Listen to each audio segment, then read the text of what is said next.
Kargos and Skane fought with him, as did Esker and Jedek. The librarian threw himself into the fight, violent lightning dancing in blinding arcs between his axes. Jedek was one of the oldest living Eaters of Worlds. He'd crusaded across the stars from the Legion's founding, long before they rediscovered the Primarch's homeworld or started recruiting from worlds beyond Terra. He held the 8th Company's heraldic banner aloft, the great woven flag showing the fanged, 8-marked skull, devouring a red, dead world. Khan fell back to stand with his banner bearer. What happened?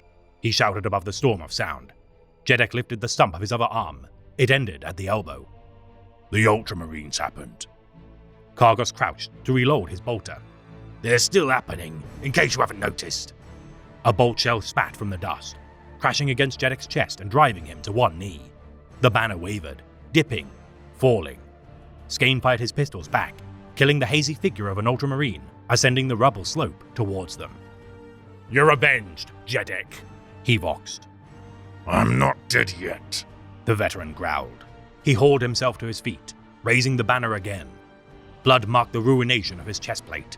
Khan could see the hint of an organ quivering within the mess of cracked ceramite and sundered ribcage.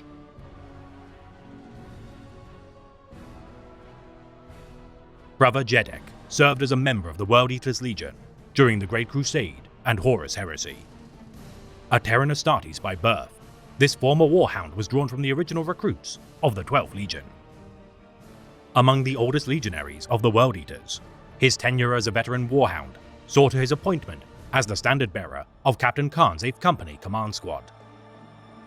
Following in Khan's footsteps as the earliest adopters of the Butcher's Nails implant, as time passed, Jedek lost all vestiges of emotion beyond the fury which battle provided. The loss of his arm from a blade of the 13th, replaced with an augmetic appendage during the days of the Great Civil War.